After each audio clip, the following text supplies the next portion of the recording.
I would say the biggest difference between being on the medication and not being on the medication, um,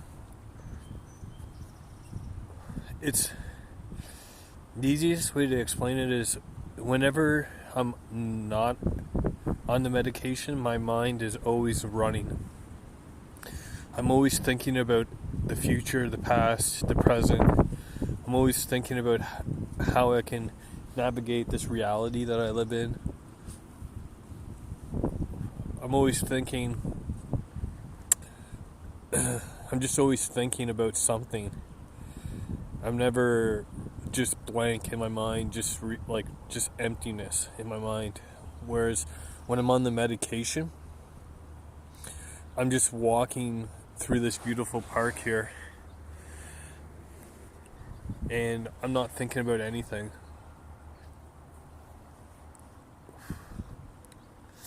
And I think it just gets boring. At least when I'm not on my medication. I'm not advocating going off my medication. I need to be on this medication. But there are pros and cons to everything. And the pros to being off the medication is like you're never bored. You're always thinking about something. You're always living in this fantasy life, fantasy world, fantasy reality where there's something going on.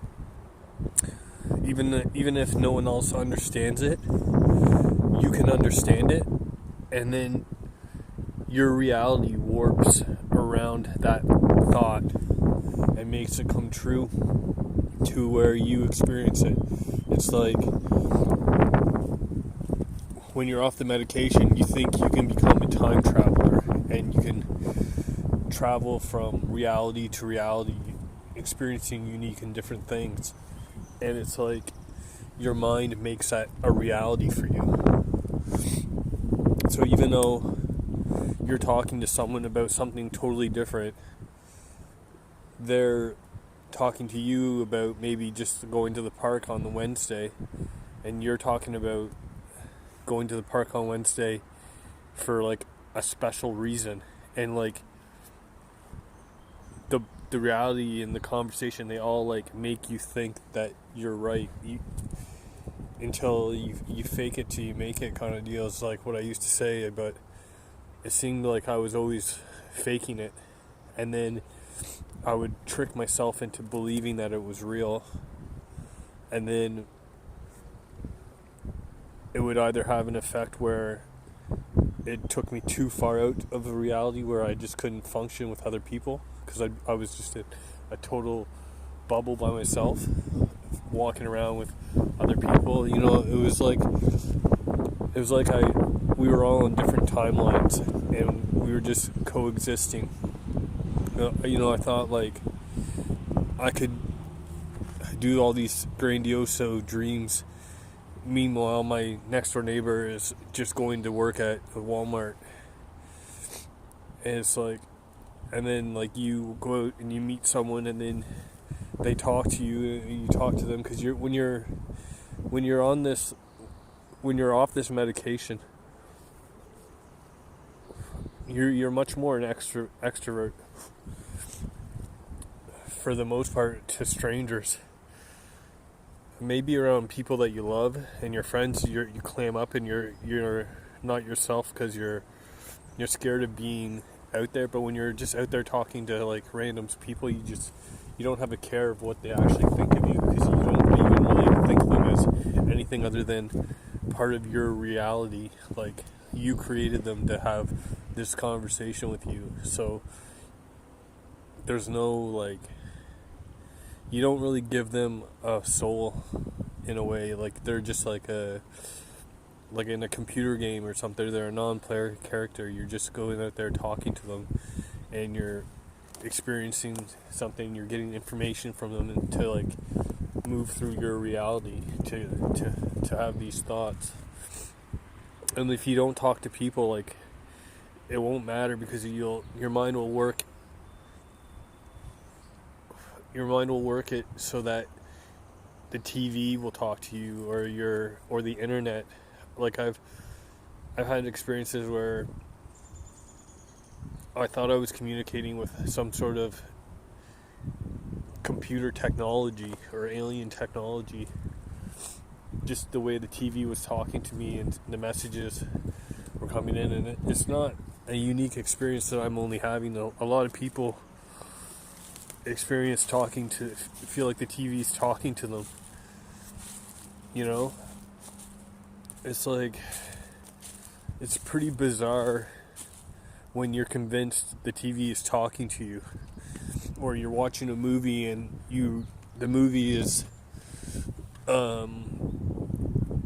closely resembles your life in a way that you can relate to it based on how bizarre your life is really living to you, not to other people, right? Because other people look at you and they assume one or two things: that you're normal or that you're crazy.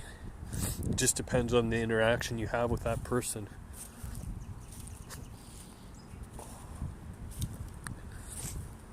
The other thing is, it's like, that can be troublesome is if you're acting really crazy, a lot of people won't tell you that you're acting crazy.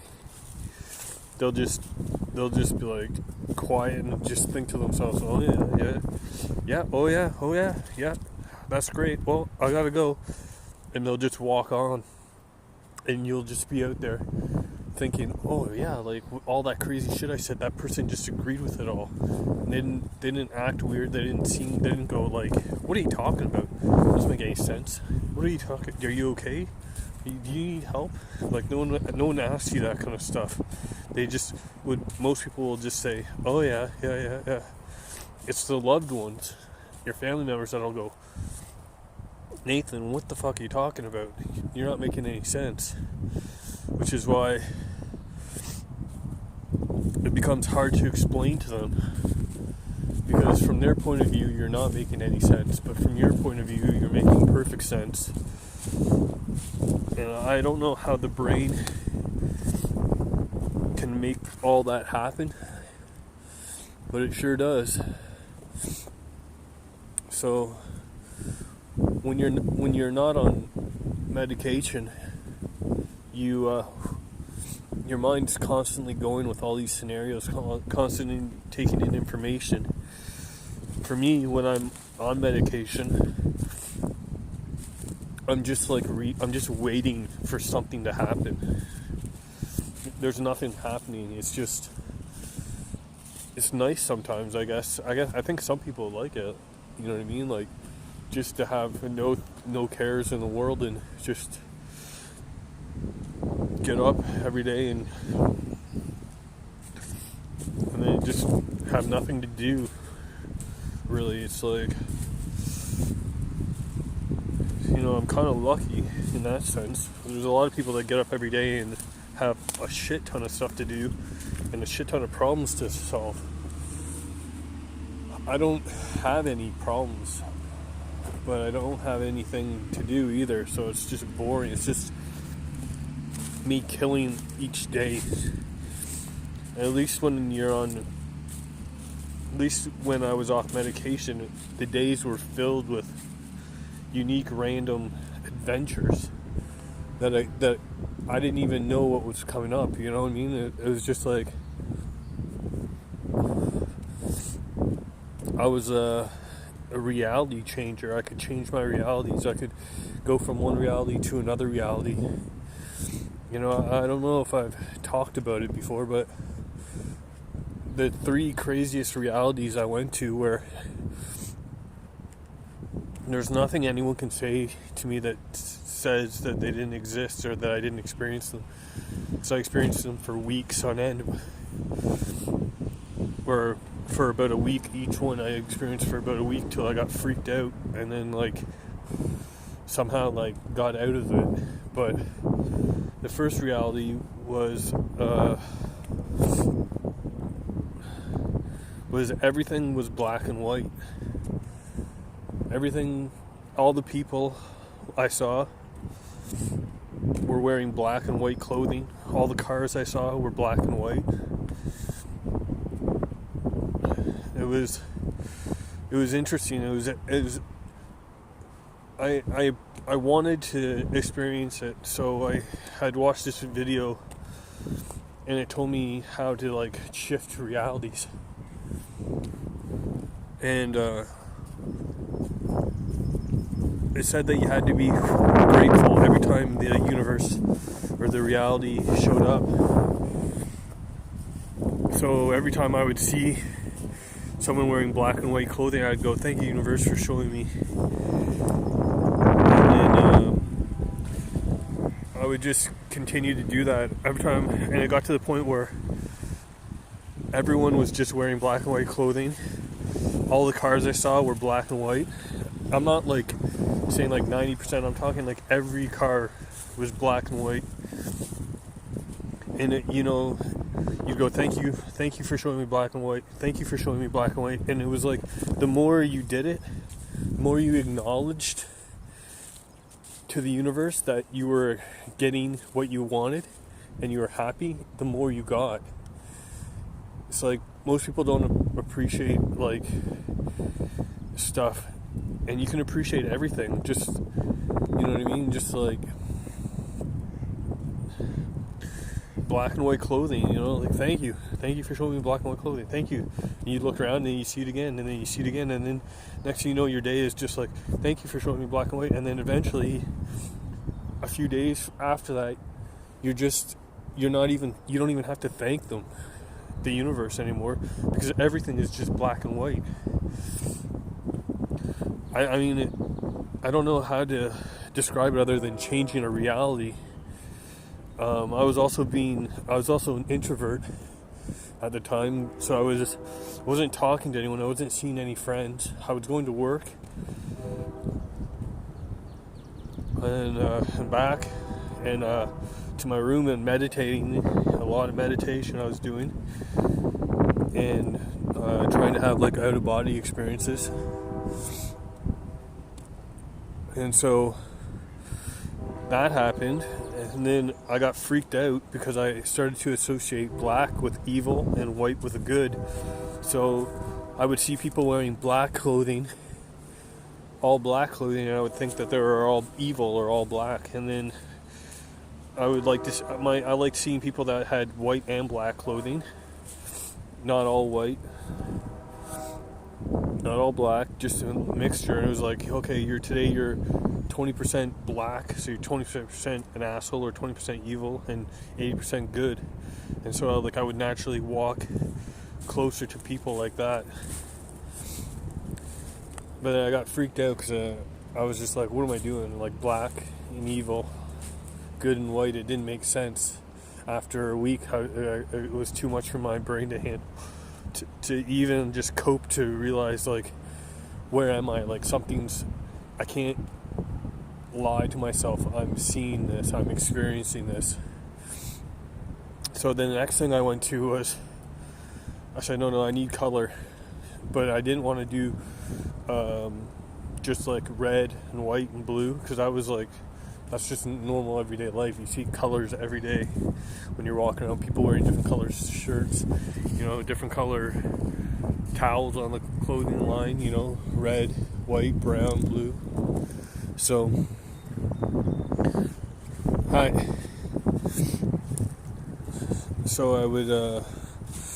thought I would up it, and I knew I could up it because I had just gone from black and white. So I went, let's just do fluorescent colors. And I totally stole the idea from Hot Tub Time Machine. When they go back to like the 90s, and they're all wearing fluorescent colors on the ski hill. And I did that too for about a week. As soon as I saw fluorescent colors, boom, boom, boom. Thank you. I thought it would be harder to find fluorescent colors, but it was the same thing. It was like, you know, it took me a while. Maybe the first couple of days I'd see maybe a few things, but then by the time a week had gone by, I was already starting to stop saying thank you for seeing fluorescent yellow, thank you for showing me fluorescent pink, thank you for showing me fluorescent orange. I was seeing it on book bags, I was seeing it on running shoes, I was seeing it on construction worker jackets, construction cones, people wearing shirts, even like saw people wearing those like 1990 fluorescent glasses with the black rims and the fluorescent pink like armbands or whatever they're called. It was really bizarre. So that was the second one. And then the third reality that I shifted to was one where everyone was wearing face masks of like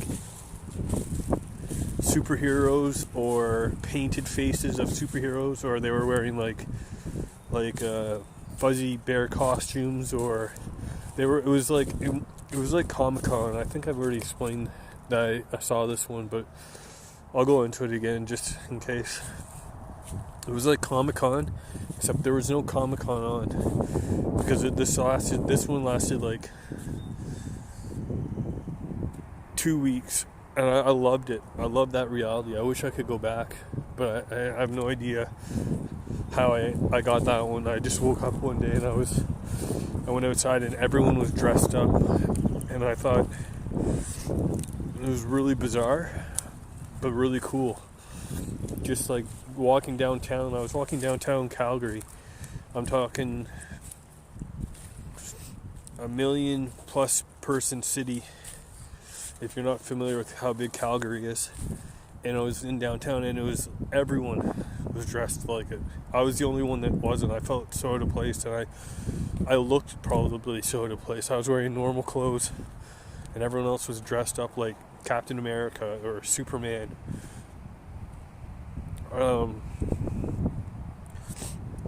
It was like a dream, except I was living it just like I'm living this beautiful day right now. I honestly can't explain too much. There was other people. They were dressed too, like painted on skeleton face with like black clothing with like it wasn't just superheroes, but it was mostly superheroes and like masks and stuff. And it was even the homeless people were dressed up too. That was what was so bizarre too. Everyone was dressed up. Even the people that looked like they were homeless, they were dressed up, or they were wearing like superhero shirts or superhero clothing. And it's like, I know a lot of people will be like, oh yeah, it's probably Comic-Con. It's like, Calgary is big enough, it does get a Comic-Con, but as far as I know, Comic-Con only lasts like maybe 3 to 4 days. And this was a good week. And then I remember after I somehow lost the ability to walk around in that reality, I was really upset and sad because I liked it so much. I felt so comfortable in it. I had no interest in dressing up myself, but I liked that everyone else was dressed up. And then a couple weeks later, for 1 or 2 days I was in it, I saw a few people that were dressed up, and it was just like, I made eye contact with some of these people, and it was just like, yeah, like we know, you know what I mean? It was just like we're still here, or I don't know, it was hard to explain, but it was like there was an unwritten or an unspoken bond, and like just the way they smiled at you, it was really cool. I really felt comfortable in that reality, and like I couldn't tell you how I got to that one, but the other ones, it was every time you wanted to go to a reality, you just say, I want to see a reality where all I see is Jeep commercials on TV. And every time you see a Jeep commercial on TV, you just go, thank you, universe. And then all of a sudden you start seeing Jeeps everywhere. Thank you, universe. And, in Calgary, anyways, there was lots of Jeeps and lots of Jeep commercials. I don't know if outside of Calgary there's lots of Jeep commercials, but when I was living in Calgary, it was like every other commercial. You didn't see commercials for any other cars other than Jeeps. It's very unique how, as someone who moves around a lot and travels a lot, you see commercials for different areas of the globe, and you see what is being fed to each type of global area of consumers, like what commercials are being fed. It's no different than like if you watch TV nowadays, which I don't very often, but the most important reason why I don't watch TV nowadays is I'm just sick of seeing the same fucking commercials over and over again. Whatever commercials you seem to get, you get them every fucking commercial break. So it's just like, I don't know, I'm starting to ramble now. 20 minutes, this should be long enough. So yeah, I don't know, I guess that's the biggest difference really between now and before, is now I don't have anything going on in my mind, and I just have like,